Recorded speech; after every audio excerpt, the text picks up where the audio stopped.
Assalamualaikum warahmatullahi wabarakatuh.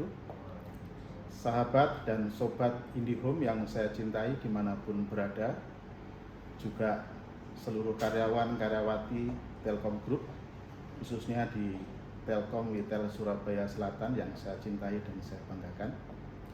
Jumpa lagi dalam episode SL Berkisah. Kali ini saya diminta untuk berbagi sharing kepada seluruh sahabat semua mengenai pengalaman hidup saya yang mungkin bisa diambil manfaatnya oleh rekan-rekan semua, oleh sahabat semua, sehingga bisa menjadi tips dan kiat dalam menghadapi dan menjalani kehidupan ini.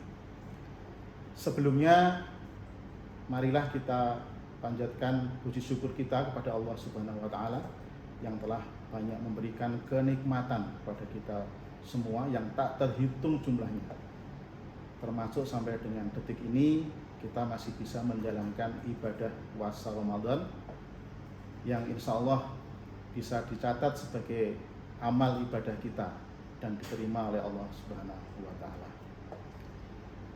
Baik, sahabat semua, pasti menunggu ya apa yang ingin saya share begitu kira-kira. Jadi karena ini adalah bulan Ramadan, saya flashback mengenai kisah saya ya, yang mungkin juga terjadi di bulan Ramadan, tepatnya di tahun 93. Berarti sudah sekitar 29 tahun yang lalu. Tepatnya di bulan Ramadan, seingat saya bulan Maret ya, bulan Maret tahun 93. Namun sebelumnya saya ceritakan sedikit tentang latar belakang saya yang mungkin sahabat-sahabat juga pasti ingin tahu ya, karena kan mau saya share gitu sesuatu pada sahabat semua. Jadi saya itu terlahir dari keluarga yang sederhana, boleh dibilang pas-pasan ya, pas-pasan, mungkin kalau sekarang mungkin juga kurang juga bisa gitu. Saya 4 bersaudara, kebetulan saya nomor 2. Jadi laki semua, saya nomor 2.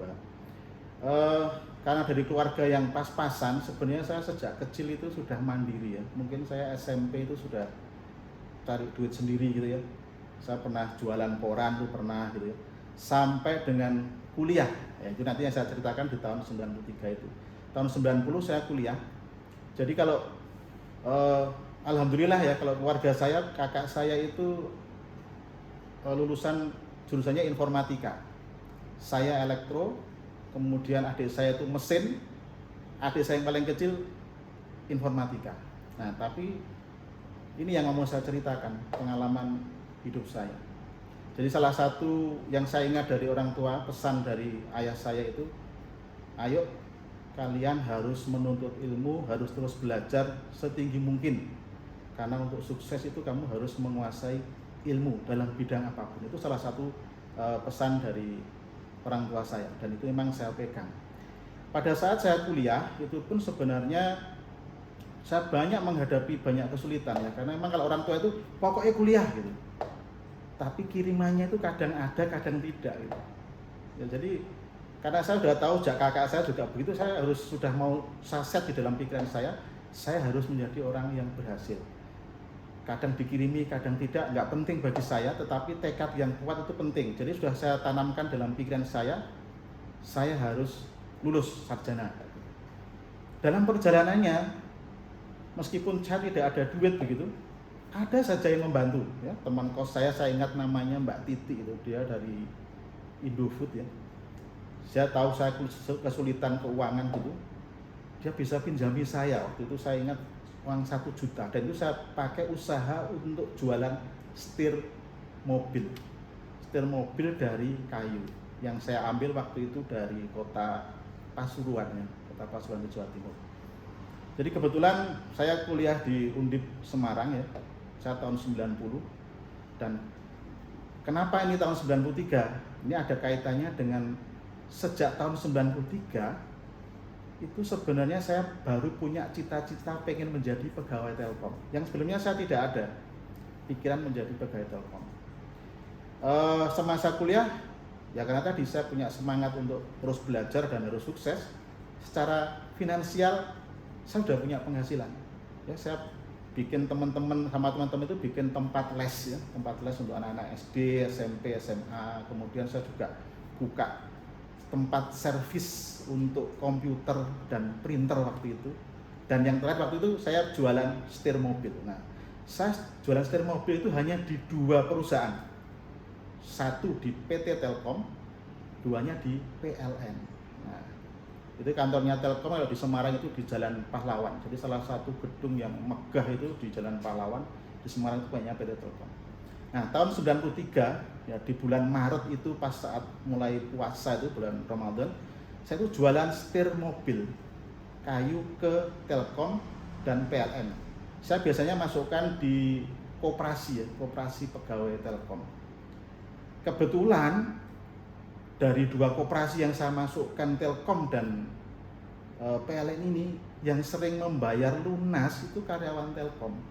Nah, sejak itu dalam pikiran saya, loh saya harus jadi seperti pegawai Telkom. Kalau PLN soalnya dicicil, kalau pegawai Telkom ternyata dibayar cash, kadang saya ditambahi. Itulah yang pertama kali saya dalam pikiran saya harus jadi pegawai Telkom. Nah, setiap masuk keluar masuk saya membawa setir mobil di kantor Telkom di Jalan Pahlawan itu, saya berpikir saya adalah pegawai Telkom yang saat ini sedang jualan setir. Jadi tahun 93 itu sudah saya tanamkan dalam pikiran saya adalah pegawai Telkom saat itu. Tetapi memang lagi jualan setir bisanya.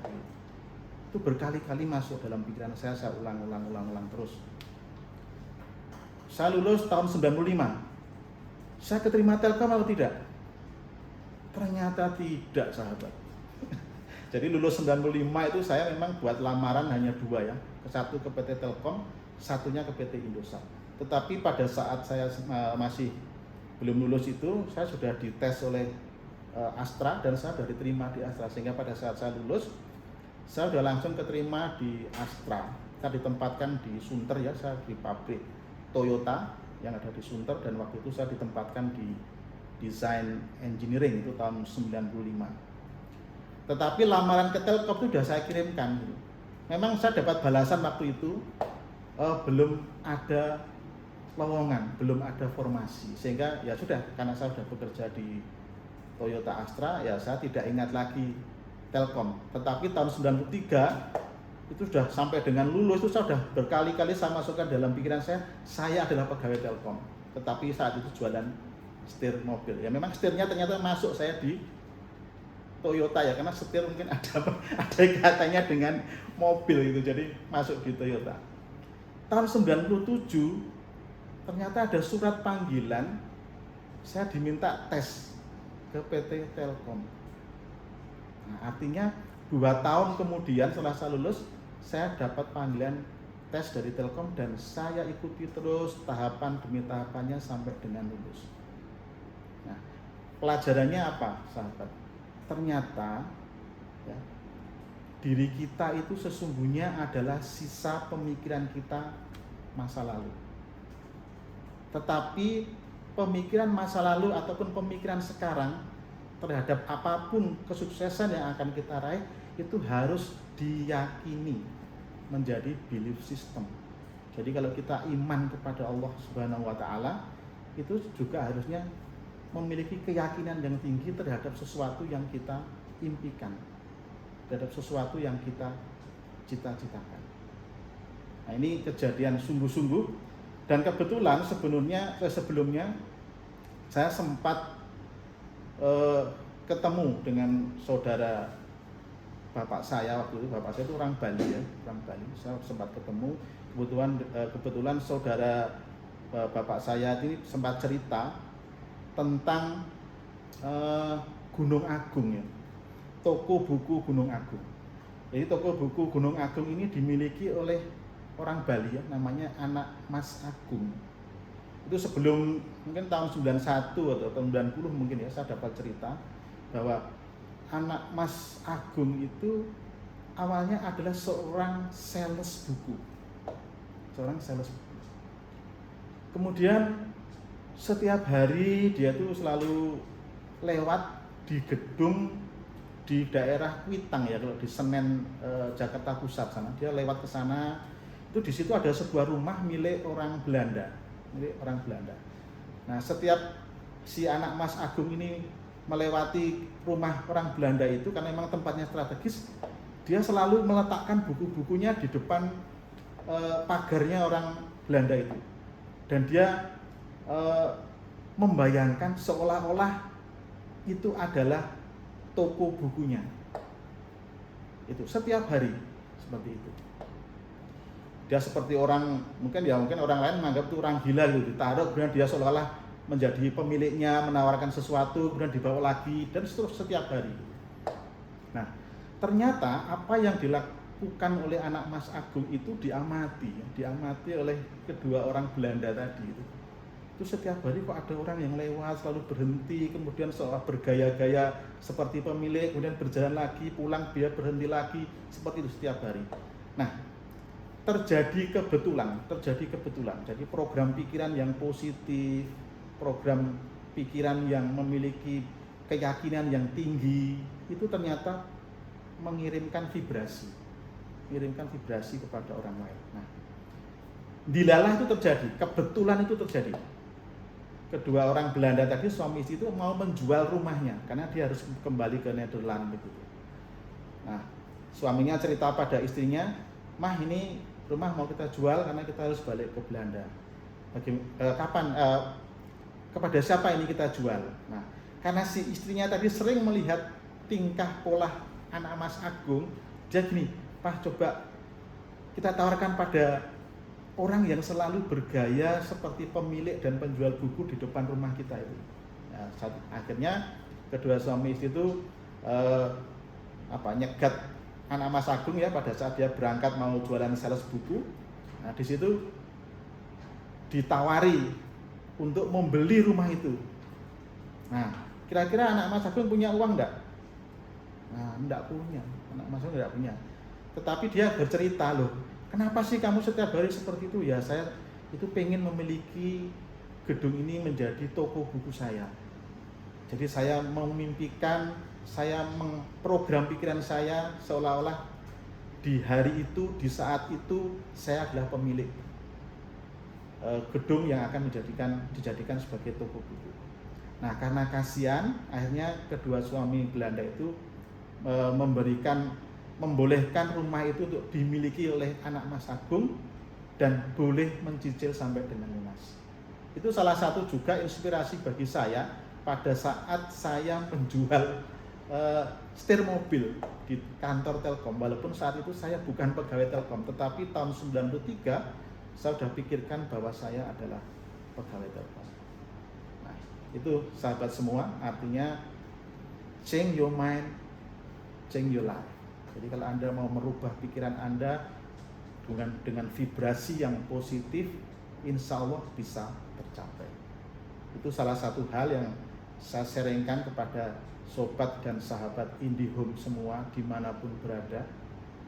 Ya, bagaimana kita harus selalu menciptakan belief system keimanan diri kita, tidak hanya kepada Allah Subhanahu wa Ta'ala, tetapi juga kekuasaan Allah atas apapun yang kita harapkan, apapun yang kita inginkan. Karena apapun yang kita bisa imajinasikan pasti bisa diraih. Kebetulan saya dulu sebenarnya tidak ingin menjadi seorang lulusan elektro ya, nggak ingin. Saya pengennya jadi dokter ya, pengen jadi dokter. Walaupun tidak kesampaian, tetapi dalam perjalanan waktu pun saya belajar tentang NLP ya, di NLP University punyanya Robert Dill. Saya sempat ambil kursus di Kuala Lumpur itu ya, mungkin sekitar 2 minggu. Kemudian saya belajar hipnoterapi dan seterusnya. Akhirnya saya praktek bisa menjadi terapis dan saya punya klinik hipnoterapis. Kebetulan klinik saya itu bareng sama dokter, praktek dokter. Sehingga alhamdulillah klien-klien saya kalau menyebut saya itu bukan seorang hipnoterapi, tapi saya selalu dipanggil dok. Jadi bagaimana dok permasalahan saya? Wah, saya akhirnya teringat, oh iya, cita-cita saya dulu menjadi dokter kesampaian. Saya disebut sebagai dokter dan itu sudah cukup memuaskan apa yang sebenarnya saya cita-citakan sejak dulu, pengen menjadi seorang dokter. Walaupun memang akhirnya orang tua karena memang keterbatasan perekonomian, sehingga terus terang tidak menyarankan untuk menjadi seorang dokter. Tapi ya bagi saya secara pribadi sudah terpuaskan, karena hampir semua klien saya yang mungkin sejak tahun 2004 saya buka praktek sampai sekarang itu memanggil saya dokter, walaupun saya tidak ceritakan bahwa saya bukan dokter. Itu sobat dan sahabat IndiHome semua, sharing terkait bagaimana kita memprogram pikiran kita secara positif sehingga memvibrasi pada orang lain, kepada siapapun untuk membantu kita, ya, karena itu akan digerakkan juga oleh Allah Subhanahu wa taala, sehingga apapun yang kita imajinasikan pasti kita bisa raih. Diri Anda adalah sisa pemikiran masa lalu Anda. Maka jika Anda ingin menjadi apa ke depan, pikirkanlah secara positif mulai sekarang, dan seluruh resource Anda akan mengejar, dan otomatis Allah akan mendekatkan apapun yang Anda inginkan. Itu dari saya. Change your mind, change your life. Wassalamualaikum warahmatullahi wabarakatuh.